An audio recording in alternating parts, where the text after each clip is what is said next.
प्यारे बंधुओं, अब मैं अपने 75वें 75th वीडियो में चर्चा करने जा रहा हूँ कुछ कोल हैंडलिंग प्लांट के क्रिटिकल इश्यूज के बारे में, क्रिटिकल प्रॉब्लम्स के बारे में जो कि आदमी फेस कर चुका है। वैसे तो कोल हैंडलिंग प्लांट में समस्याओं की कमी होती नहीं है, लेकिन सबके बारे में चर्चा करना मुश्किल है, ज़रूरत भी नहीं है।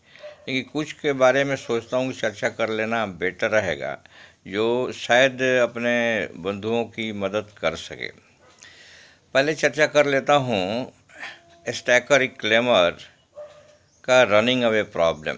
एक्चुअली स्टैकर रिक्लेमर सीएचपी का सबसे बड़ा इक्विपमेंट है। सीएचपी का क्या पूरे पूरे पावर स्टेशन में सबसे बड़ा इक्विपमेंट है।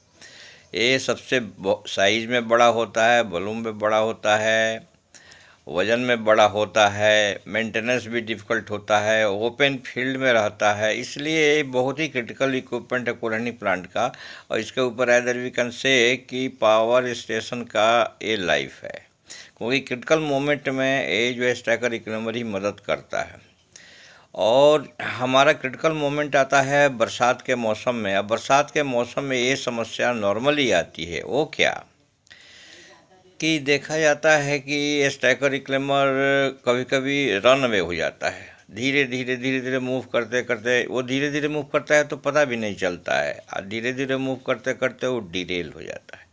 जब डिरेल हो जाता है, उसमें बरसात का मौसम होता है, कोयला सप्लाई भी प्रॉपर नहीं रहता है, तो हमको कोयला पावर स्टेशन को देना बहुत हरकुलियन वर्क हो जाता है और बहुत मुश्किल हो जाता है उस समय डिरेलमेंट से फिर इसको रीरेलमेंट करने के लिए। तो क्यों होता है, सोचने की बात है। एक्चुअली जब हम स्टैंड स्टिल कंडीशन में, यानी खड़े पोजीशन में स्टैकर रिक्लेमर को रखते हैं, तो उस हालत में जो है इसका जो है रेल क्लैंप को टाइट होना चाहिए। रेल क्लैंप का एक बार मेंटेनेंस कर लेना चाहिए कि प्रॉपरली ये कैच करता है कि नहीं, होल्ड करता है कि नहीं। तो रेल क्लैंप का प्रॉपरली टाइट होना चाहिए। ऐसे तो क्या है कि इसका नियम है कि जैसे पावर सप्लाई नहीं रहेगा स्टैकर रिक्लेमर में, स्टैकर रिक्लेमर बंद होगा तो एक खुद ही ऑटो में रेल क्लैंप बंद होता है। दूसरा है थ्रस्टर ब्रेक प्रॉपर काम करना चाहिए। जितने भी एलटी ड्राइव होते हैं सब में थ्रस्टर ब्रेक होते हैं, थ्रस्टर ब्रेक प्रॉपरली काम करना चाहिए। इसका भी सही तरीके से मेंटेनेंस कर लेना चाहिए बरसात आने के पहले।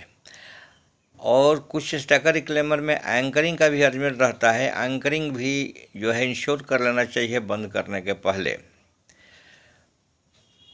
इस सब के बावजूद भी क्या होता है कभी कभी कि जब विंड स्पीड जो है, हवा का स्पीड मोर देन 20 मीटर पर सेकेंड जब होने लगता है, तो ऐसे भी इसमें जो अगर स्टैकर रिक्लेमर चल भी रहा है, विंड स्पीड जो है मोर देन 20 मीटर पर सेकेंड हो जाता है तो अलार्म आता है, हूटर आता है।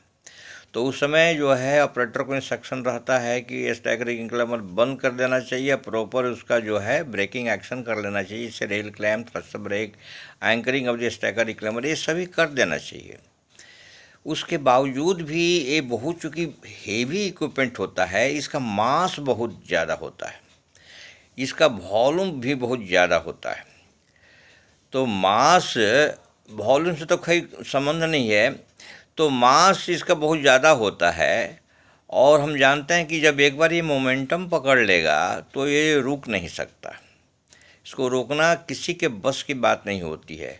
तो हम जानते हैं कि मोमेंटम बराबर मास इंटू वेलोसिटी, पी बराबर मास इंटू वेलोसिटी, मोमेंटम बराबर मास इंटू वेलोसिटी। तो मास तो फिक्स्ड है, उसको तो चेंज नहीं कर सकता है, लेकिन स्टैकर रिक्लेमर को वेलोसिटी अलाउ नहीं करना चाहिए। जीरो स्पीड जब तक है तब तक प्रॉब्लम नहीं है, जीरो से थोड़ा भी स्पीड पकड़ेगा तो इसको रोकना किसी के बस की बात होती नहीं है। इसका इतना मोमेंटम होता है, दोनों का मल्टीप्लिकेशन इतना ज़्यादा होता है, इसलिए जीरो स्पीड से बचाना जरूरी है। इसमें स्टॉपर का भी अरेंजमेंट रखते हैं, लोकली फैब्रिकेटेड स्टॉपर, वो सब तैयारी कर लेना चाहिए ये मानसून आने के पहले, ताकि इसको रन अवे से बचाया जा सकते हैं। रन अवे हो जाता है, डिरेलमेंट हो जाता है, तो उसको री रेल करना एक बहुत बड़ा काम होता है। इतना बड़ा काम कि इसको जैक से उठाना मुश्किल हो जाता है, और जैक से अगर उठाए भी तो इतना जैक अवेलेबल नहीं होता है, उसके जैक की भी तैयारी कर लेनी चाहिए। नहीं तो ऐसा होता है कि रेलवे से हमको क्रेन मंगाना, ऐसी ऐसी सब प्रॉब्लम और समस्याएं और अरेंजमेंट करने की आवश्यकता पड़ जाती है। इसलिए खासकर जो है मानसून में जब हवा कभी कभी किसी भी समय हवा जाती है, कभी सवेरे में आएगी, कभी रात को आएगी, कभी अकवर्ड टाइम में, किसी को पता नहीं होता है, डिलेड हो रहा है, तो समस्या से निपटने के लिए हमारा बहुत पहले से तैयारी होना चाहिए।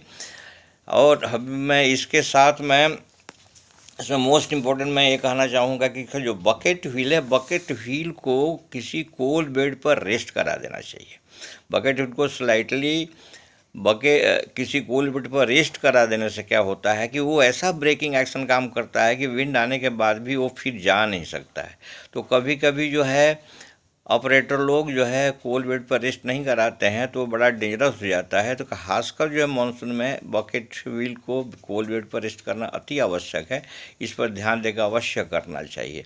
तो इस तरह हम अगर करेंगे, सभी ब्रेकिंग एक्शन कर लें और बकेट व्हील को कोल बेड पर रेस्ट करा दें, तो ये कभी जो रनवे नहीं होगा। ये बड़ा ज़रूरी है मानसून में, ताकि इसे बचाया सकता है, क्योंकि ये बहुत ही बिग वर्क है, बहुत डेंजरस है पावर स्टेशन के लिए, पर्टिकुलरली मानसून सीजन में।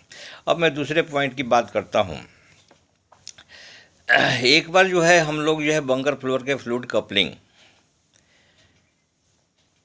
में बहुत प्रॉब्लम झेले, और दूसरी जो बात है, जो बंकर फ्लोर में जो फ्लूइड कपलिंग है उसमें वायर लीकेज हो जाता था, उसके सील से वायर लीकेज हो जाता था। तो उसको खोलकर एक बार अटेंड किया गया, उसमें देखा गया कार्बन सील है, कार्बन सील को फिर कार्बन सील से रिप्लेस किया गया, फिर लीकेज हो गया, ऐसा फिर लीकेज हो गया। हमने ऐसा करके करीब 5 to 6 टाइम जो है उसको बड़ा मैन्यूर, बड़ा स्किलफुल तरीके से, बड़ा good quality of carbon seal दिया गया, फिर भी लीकेज हो जाता था। ये बहुत बड़ी समस्या हो गई कि वो बंकर फ्लोर में अगर कन्वेयर आउट हो जाएगा तो बंकरिंग बंद हो जाएगा, और कार्बन सील रिप्लेसमेंट भी इतना आसान नहीं, वो टाइम टेकिंग है। दूसरा फिर फ्लूइड कपलिंग इतना ज़्यादा अवेलेबल नहीं होता है, उसको रिप्लेस करना ज़रूरी है। तो कार्बन सील हम रिप्लेस करते करते थक गए, फिर जो है लीके नहीं जाता, तो कार्बन सील को रबर सील से रिप्लेस करने में सभी लोग डरते थे, डिजाइन से इंटरफियर नहीं करना करके सब लोग, everybody is afraid of. So but we took decision कि नहीं, कार्बन सील को हम रबर सील से रिप्लेस करते हैं। कार्बन सील को रिप्लेस कर दिया गया, और एक ही बार रिप्लेस किया, वो सक्सेसफुल चल गया।